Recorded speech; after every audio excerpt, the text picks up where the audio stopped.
pessoal, como vão vocês? Sejam todos bem-vindos ao Nenhum Direito a Menos, o podcast.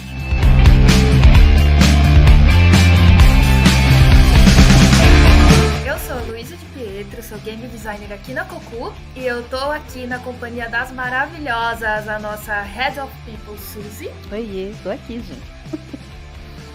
E quem também tá aqui, outra maravilhosa, é a Elô Medeiros, que também é aqui da Cocu, ela é a Game Developer. E aí, pessoal, Heloísa Mário. Isso, então a conversa de hoje, acima de tudo, é sobre conscientização, certo, Suzy? Certo. Vamos falar sobre um monte de coisas que você já deve ter passado, ou pensado sobre, ou ouvido alguma amiga falar sobre. Mas antes de chegar no nosso tema principal, Suzy, você que tem uma vasta experiência na área humanitária, podemos começar a conversa falando sobre como é ser mulher no mundo? Gente, olha, eu vou dizer uma coisa para vocês, viu? O assunto é muito sério. E até triste, né? Porque enquanto nós estamos aqui conversando, a cada 2 horas uma mulher no Brasil é assassinada. Essa é uma estatística realmente que dá muito medo. Simplesmente pelo fato de você ser mulher.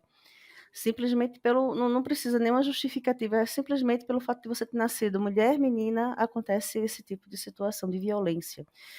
E, assim, a violência, ela não só acontece, digamos assim, a violência física, ela acontece também de forma psicológica, ela acontece na rua, ela acontece dentro de casa, ela acontece na escola, ela acontece no trabalho, ela acontece em todos os lados para onde a gente vai, acontece esse tipo de violência. E o que é pior, a gente, como mulher, a gente tem medo de certas coisas, a gente tem medo de falar de algumas coisas, porque realmente é uma estatística que dói na gente, né, falar sobre esse tipo de assunto. Mas, assim, o que eu quero dizer para vocês é que não é fácil, né, ser mulher no mundo que a gente vive hoje. Para vocês terem uma ideia, a pobreza no mundo, ela é feminina, né? A gente sabe que hoje, no Brasil, 49% dos lares, eles são liderados por mulheres, mas essas mulheres, elas não têm condições, assim, condições financeiras, elas não conseguem os melhores empregos, são pobres. E assim, geralmente essas famílias que não são monoparentais, né? Quando eu falo monoparental é porque é constituída por um pai e uma mãe. A maioria, infelizmente, às vezes tem um relacionamento, o marido vai embora, elas ficam com toda a responsabilidade de criar os filhos, de trabalhar e de conseguir realmente se sobressair na sociedade. E muitas vezes tem gravidez na adolescência, elas não têm acesso à escola, têm que criar os filhos. Então, a gente sabe que gravidez na adolescência, infelizmente, alimenta o ciclo de pobreza e faz com que a mulher novamente não consiga evoluir, digamos assim, de forma social, através do acesso à educação, não consegue melhores empregos, e a gente sabe que essa é a triste história da pobreza no mundo ser feminina. Um outro detalhe importante para a gente entrar nessa questão interessante é que vocês, como eu havia falado no início, a gente não só sofre esse tipo de violência, digamos assim, em todas as áreas que eu falei inicialmente para vocês, como também a gente sofre esse tipo de violência psicológica, principalmente no ambiente de trabalho. Então, não é nada fácil, meninas, ser mulher no mundo. Não é nada fácil a gente ter que encarar certas coisas. E para você ter uma ideia, a gente realmente precisa ter um pouquinho assim, de fôlego, né? Respirar fundo e sempre lutar por nossos direitos. Para vocês terem uma ideia, hoje a gente vive numa sociedade heteropatriarcal, completamente misógina, e isso é tão, digamos assim, cultural, que os homens repetem, reproduzem esse tipo de comportamento de forma até inconsciente. Mas no início não foi assim. Para vocês terem uma ideia, no início, né, é até interessante eu citar esse estudo para vocês, existe um livro chamado A Origem da Família, da Sociedade Privada e do Estado, de Frederick Engels. Se vocês não se lembram quem é Engels, Engels ele foi um empresário industrial teórico, revolucionário, né, prussiano, hoje em dia é a Alemanha, que junto com Karl Marx fundou o socialismo científico. Isso é história, tá? E naquela época, para vocês terem uma ideia, no século, foi 1841, mais ou menos, se eu não me engano a data. Quando ele escreveu esse livro, ele citou esse livro a Banchofen também, que era um professor, na verdade, ele era mais ou menos um empresário industrial, professor de direito romano da Universidade de Basileia, na Suíça, e ele escreveu que primitivamente, a origem, digamos assim, a linhagem, era de origem feminina. Era um matriarcado que imperava. Nós tínhamos uma verdadeira ginecocracia. E não como a ciência histórica acha que, digamos assim, que sempre foi o pai, a mãe e o pai sempre mandando em todo mundo. Não, não era assim. Né? Existia realmente várias histórias que, ao longo do tempo, né, com a questão realmente da questão de você transmitir essa herança, o enriquecimento dos homens, eles queriam garantir que essa transmissão da herança fosse para os filhos deles. Né? Então, assim, aí foi que aí que surgiu o casamento, surgiu todas essas coisas. Mas, assim, não vou delongar muito nessa história, porque, de qualquer maneira, eu ficaria aqui horas falando com vocês sobre essa história, né, de como surgiu essa questão do patriarcado. Acho que a gente poderia fazer isso talvez num outro momento, mas é bem interessante a história. Mas, assim, resumindo, para vocês terem uma ideia, o patriarcado, ele foi, na verdade, a mulher ter que ser pura, virgem, se casar, para poder realmente garantir que essas riquezas, essas heranças fossem para os filhos dele. E, então, assim, a mulher não poderia se relacionar com outros homens, essas coisas, porque tinha que garantir a linhagem de que aquela herança seria para o filho daquele homem que estivesse casado com elas. Mas no início não foi assim.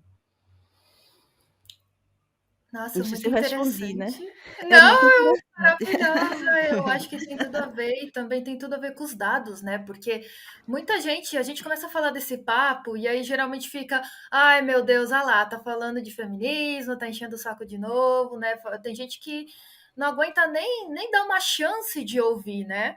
Pois é. Eu achei incrível que você trouxe dados, porque aí não somos nós que estamos falando apenas, né?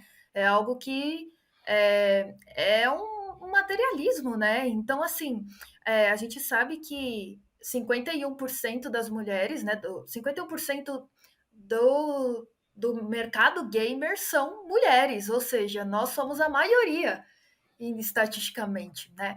Agora, eu acho que é interessante a gente entrar nesse ponto. Eu achei maravilhosa essa introdução da Suzy a respeito do geral, né?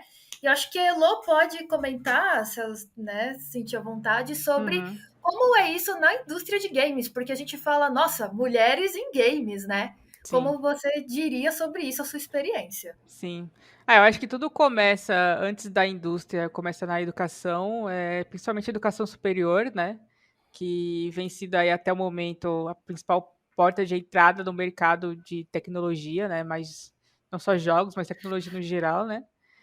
E segundo o Censo de Educação Superior de 2020, feito pelo INEP e pelo MEC, o público feminino ele é maioria no ensino superior brasileiro, mas ainda é uma minoria nas áreas ligadas às ciências exatas, né? São Sim. 13%, as mulheres são 13% dos alunos de computação e tecnologia da informação e comunicação e 21% dos cursos de engenharia. E então a gente vê muita mina querendo fazer, gostando dessas áreas de jogos, né? Gosta de jogar, gosta de consumir coisas relacionadas à tecnologia e tudo mais. Mas aí, na hora de escolher um curso superior, um curso técnico, para seguir área, às vezes até ainda no ensino médio, né? Ela é totalmente desencorajada a seguir essa área, né? A seguir o que gosta, assim. E isso é muito palpável se você entrar em qualquer instituição de ensino, nos cursos de tecnologia, assim, entrar no campus, na sala de aula, e ver, assim, sabe? É uma realidade muito factível, muito presente, né? Eu que fiz faculdade diretamente focada no desenvolvimento de jogos, fiz uma primeira faculdade pública e depois de 2 tentativas pelo ProUni entrei na universidade privada, assim. E nesse tempo que eu passei no ensino superior relacionado a jogos, Na primeira faculdade tinha eu e outra menina, na outra, na universidade privada, entrou 5 mulheres, mas só eu me formei, assim, sabe? Então, tipo, e a galera não fica nem metade do curso, assim. Então, por mais que as mulheres sejam essa maioria, elas ainda não conseguem fazer o que querem, né? Nessa parte de se formar, de estudar essas áreas de tecnologia, né? Eu acho interessante como a representatividade, né, é uma iniciativa da Cocô, esse podcast, para que as meninas se sintam representadas, para que se sintam acolhidas. Muitas vezes, quando eu comento sobre o assunto de fazer games, nos lugares que eu dou algumas palestras, e aí é muito curioso sobre como as meninas vêm falar depois comigo, eu deixo meus contatos, e elas comentam, olha, uma menina fazendo, né, se identifica assim como eu me identifiquei quando eu vi minhas professoras e esse tipo de coisa. Então, vamos falar mais sobre isso, pois calma que a gente está apenas começando.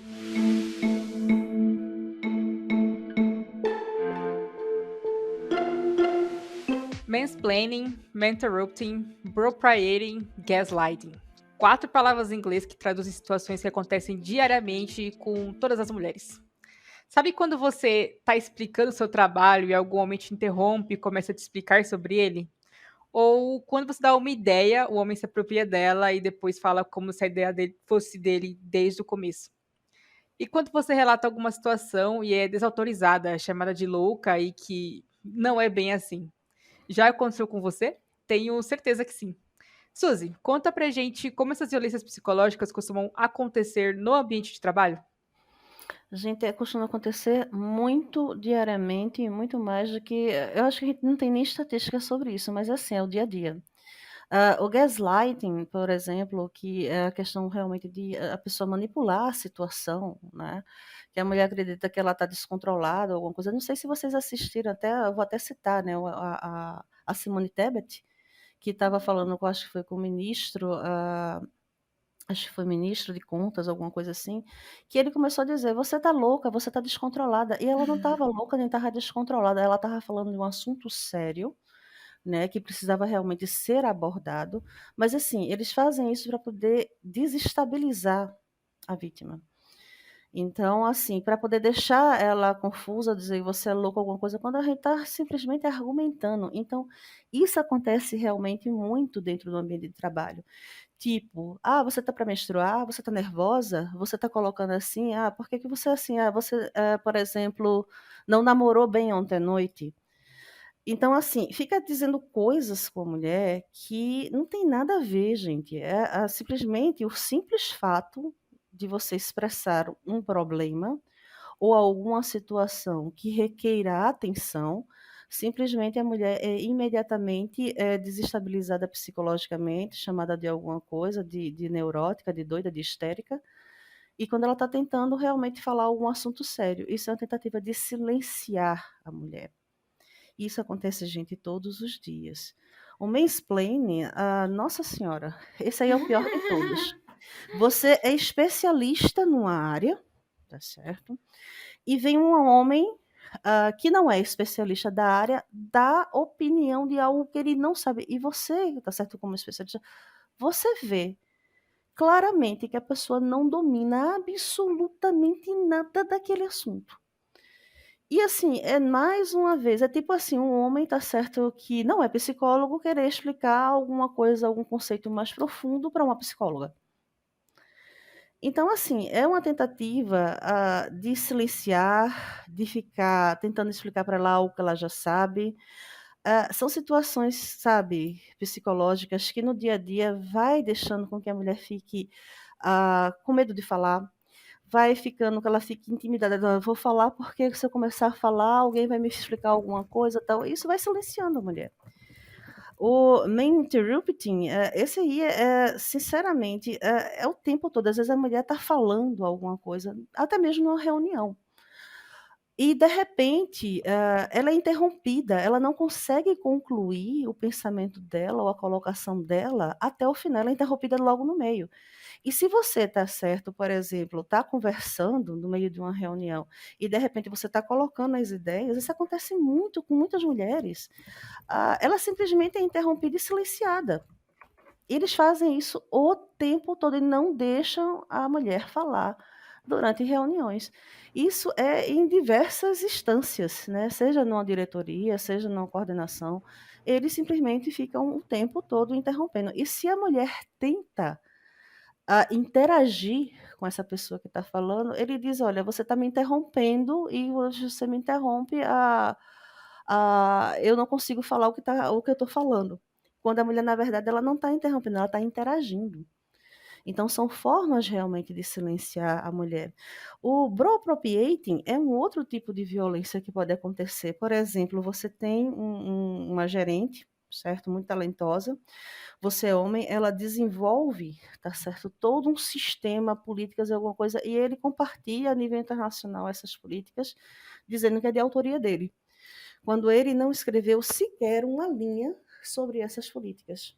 E ela nem sabe que isso está acontecendo. Ele tira o nome dela, coloca o nome dele e distribui como se fosse dele. Isso acontece muito, mas isso acontece muito mesmo. Porque assim, por que não dá os parabéns para ela e dizer, olha, eu estou compartilhando com vocês uma série de políticas, uma série de coisas que foi desenvolvida, mas foi desenvolvida por fulana de tal.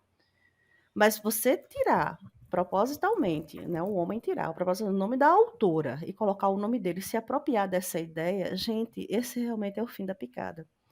Então, isso acontece muito mais do que a gente pensa.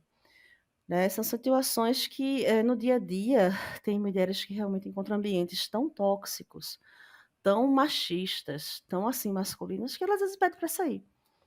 Ela não consegue mudar, ou às vezes, por exemplo, não há uma pessoa forte na liderança que trabalhe, né, essa questão desse comportamento interno a nível organizacional para mudar esse tipo de atitude e dar chance, né, vez e voz, porque você precisa ter a vez de falar, precisa ter sua voz para poder ser ouvida.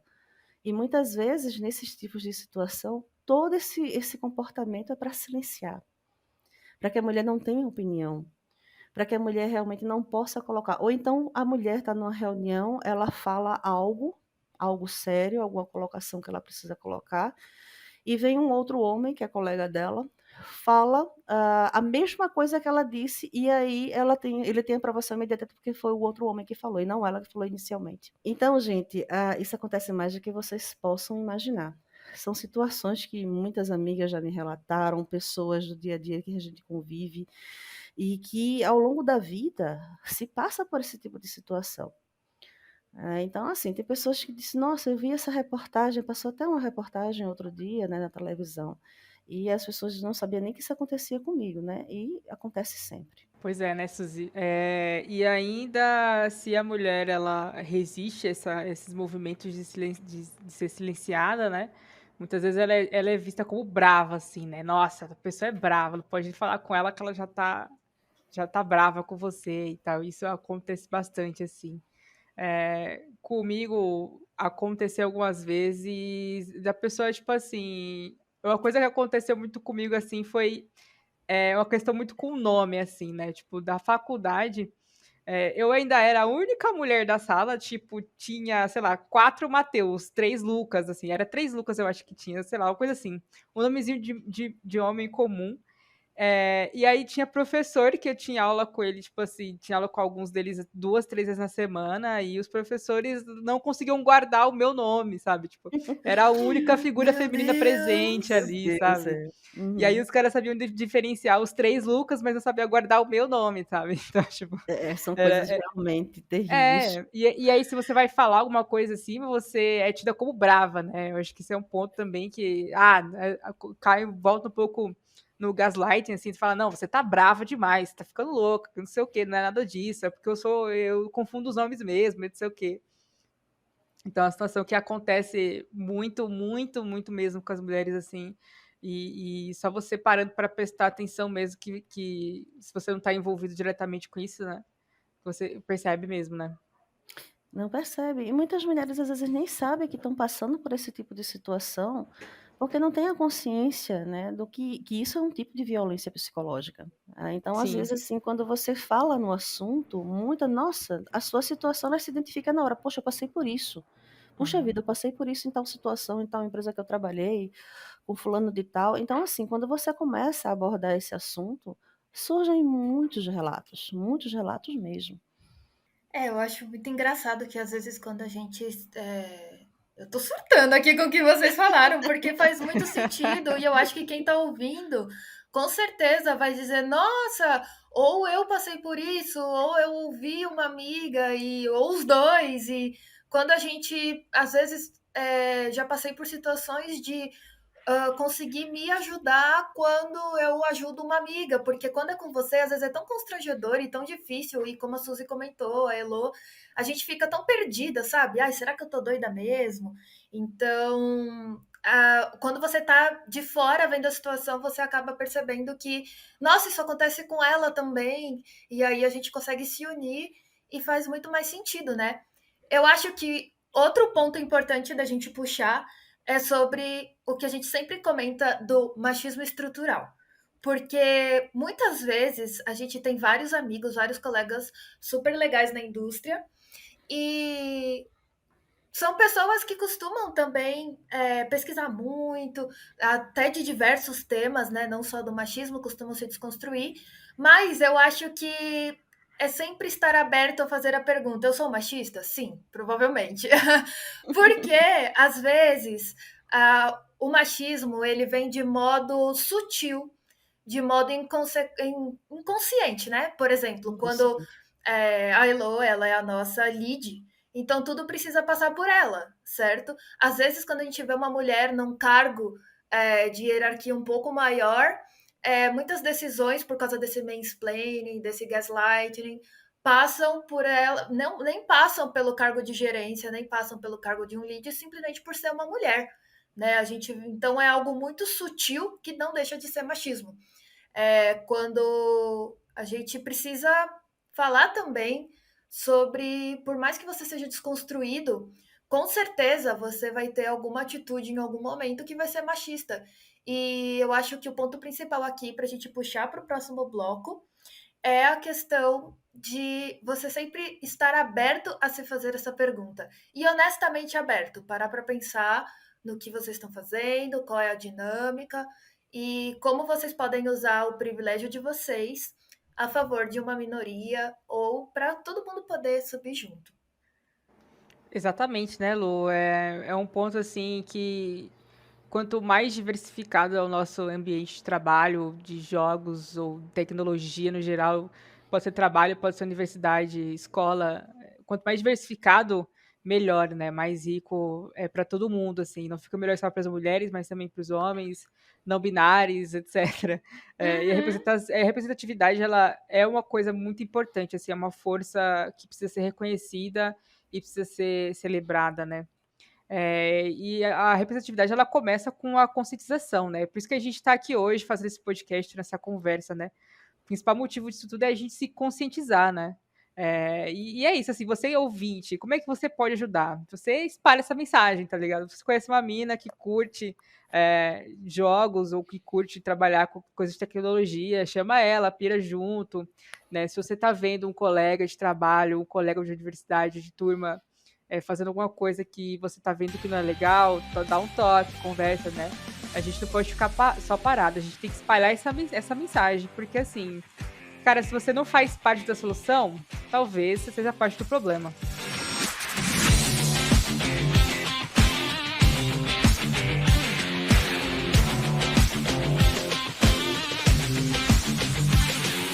Mas uma das grandes chaves de você combater esse tipo de machismo estrutural é a educação dos meninos. É você já começar realmente, do jeito que existe mulher feminista, do jeito que existe negro racista, existem mulheres machistas. E que elas reproduzem que acha que é certo, que homem tem que fazer isso mesmo porque tem que ter atitude de homem. Geralmente você vê que existe um reforço aí com base em cima da violência, né, com relação à educação dos meninos. E que realmente a grande chave de a gente começar a trabalhar a sociedade é educando os meninos. É tendo uma educação realmente inclusiva, mais igualitária, mais justa. Porque às vezes a pessoa pensa que igualdade é equidade. E equidade é justiça. É saber que você pode ser um pouco diferente do outro, mas você ser justo com aquela outra pessoa. No bloco passado, a Elo fechou com uma frase que é emblemática, Então, se você não é parte da solução, se você não está mobilizado, talvez você esteja fazendo parte do problema. E eu queria saber da Elo, que é uma programadora, uma lead. Ela é lead de programação, gente. Lead do time, E calma lá. do time de homens. Eu Maravilhosa. queria que a Elo pudesse, se ela puder comentar um pouquinho, na indústria em geral, o que você acha que os meninos ou as pessoas em geral podem fazer? Ó, já compartilhem esse podcast que a Suzy comentou, né? Quanto mais a gente falar, menos tabu. E agora eu queria que a Sim. Elo desse uma palavrinha sobre o que a gente pode fazer, o que os meninos podem fazer, os meninas. Uhum. O que você acha?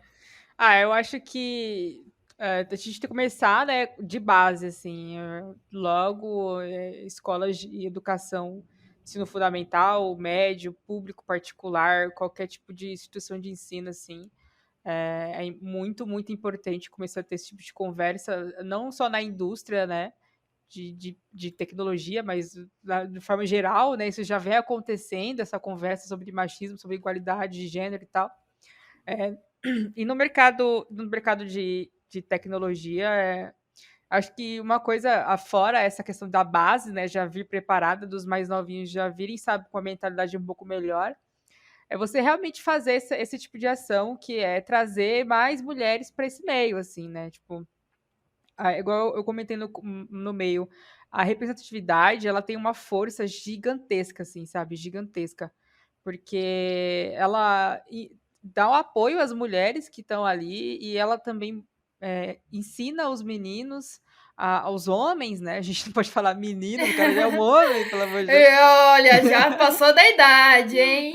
Já passou da idade já. E aí, ensinar os homens, assim, a que você não tá na quinta série, tá ligado? Você não pode ficar fazendo piadinha de cunho sexual ou de, sei lá, coisas que você conversava, que você faria com seu amigo de 13 anos, tá ligado? Você não tem mais 13 anos, você tem 20 tralalá já, E sabe? dá uma chamada no seu amigo, viu? Se você vê isso. Pô, eu acho que os homens têm que amadurecer e também colocar, assim, né? Poder se sentir confortáveis de falar sobre os assuntos, né? Eu acho que um ponto que a Lu levantou que é muito legal é que o feminismo ele não traz coisas boas só para as mulheres, né? Ele traz essa igualdade de gênero, onde os homens se beneficiam dessa quebra do machismo, né? Comentando um pouco disso, ontem eu estava puxando para gravar o script aqui para o podcast.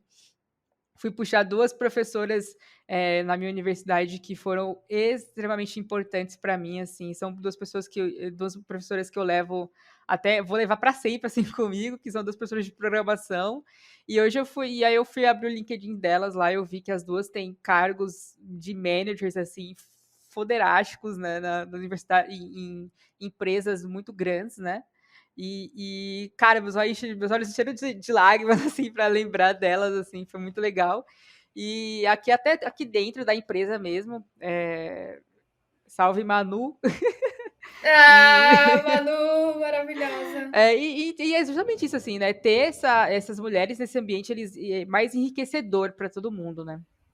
Eu acho muito interessante o que você falou. Eu tive duas professoras rainhas também. Eu sempre comento em qualquer tipo de lugar que eu participo. Isso só reforça o que a gente comentou sobre, na verdade, outra coisa machista, né? Nós não somos competidoras umas das outras, nós somos amigas e apoiadoras. Então, quando a gente vê uma outra colega ou um outro tipo. Eu mesma já me peguei sendo machista, sabe? De parar e falar, não, ela é minha colega, ela tá aqui para me ajudar.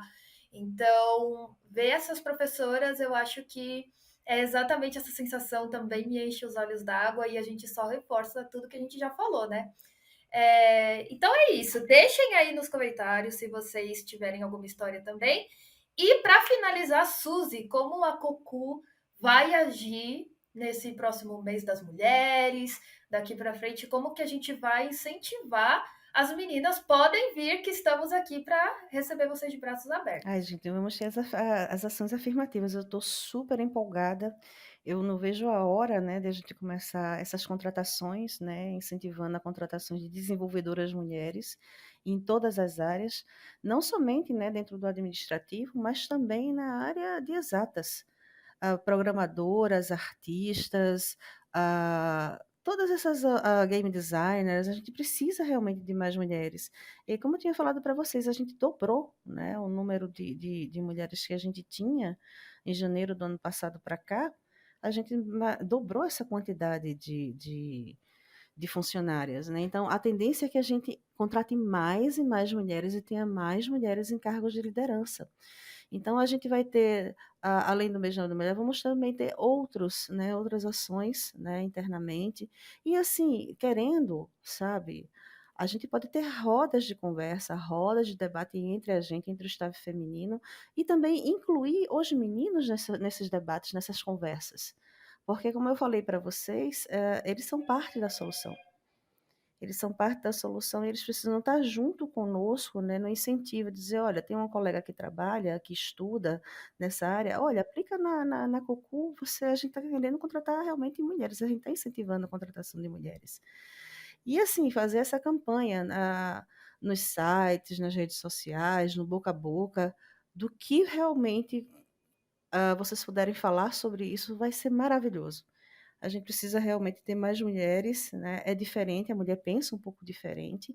A gente sabe que ganhamos muitos espaços com a evolução do direito. A gente sabe que a gente ganhou muitos espaços, existiram vários elevadores sociais e hoje estamos aqui. A gente vota, a gente trabalha, a gente tem a independência, mas nem sempre foi assim. E apesar de tudo isso, ainda temos falhas nessa questão da garantia de direitos, né, como eu falei para vocês, que ainda tem muita luta pela frente, muita coisa para ser conscientizado. Eu estava vendo, eu não esqueci um dado que eu tinha lido, acho que em algum jornal, que fala que para realmente a gente chegar à plena igualdade de gênero no mundo, vai levar ainda 135 anos. Mas eu acho que se a sociedade civil organizada, nós, além de Cocu, mas enquanto pessoas realmente, membros da sociedade, eu acho que cada um realmente pode fazer seu trabalho e ir divulgando isso. Quanto mais gente começar a falar nessa conscientização, que a gente realmente precisa mudar isso, mais rápido essa transformação vai ocorrer. Não vai precisar esperar 130 anos ou 135 anos para que isso realmente venha a se realizar. Amando trabalhar com vocês, amando esse bate-papo, realmente eu estou encantada, eu realmente gosto muito do que eu faço, eu venho de uma organização feminista, né, uma organização de mulheres, e, gente, eu estou junto com vocês para tudo. Né? Para mim, realmente é uma honra, eu me sinto honrada em estar falando sobre esse assunto, e a gente cada vez mais vai conversar sobre esse tipo de situação internamente e também como pessoas.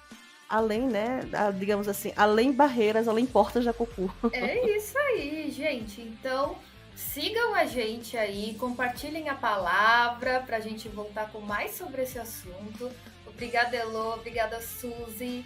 E, Cocu, vamos em diante. Compartilhem a palavra, comenta aí o que vocês acham, o que vocês já viveram, para a gente ter essa troca que a gente comentou aqui de grupos.